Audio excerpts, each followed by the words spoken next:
What's going on, guys? Today I'm doing a quick video on cleaning my air filter, my BA Audi S4.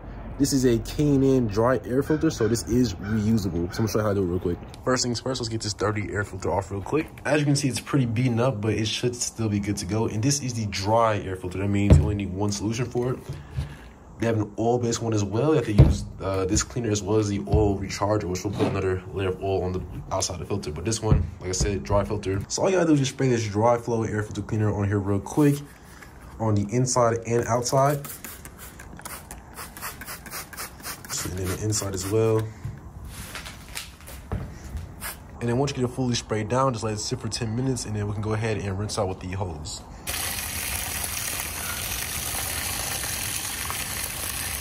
So after washing, I use a leaf blower to blow out some of the dirt that got in there from the water hose. And there's one small piece of grass right there that I actually want to take out real quick. So make sure you do like a full inspection of everything before you start oiling or slapping the filter back on. All right, so next step in the process, once you have the filter washed out, and I did do the wash process about 2 times. As you see, it lost its color.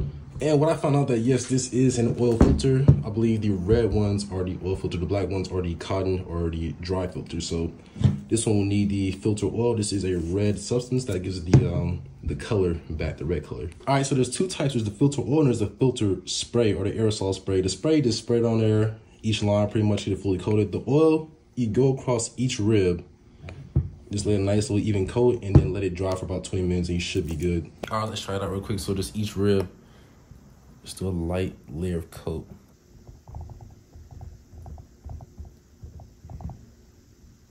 And this will give it that red color back as well. It's gonna be quite a long process though. All right, so once everything is fully oiled up, go ahead and slap this back in the car. I did let it dry for about a day or so. It was pretty soaked. I think I did use an excessive amount of the oil, but there's that red color I was looking for. I'm gonna slap it back on now. So yeah, it was super easy to do. All the products need to be linked below in the description. If you have any questions, drop them down in the comment section below. If you like this video, go ahead, like and subscribe. I have more content on my BA Audi S4 on my channel. Other than that, thanks for watching.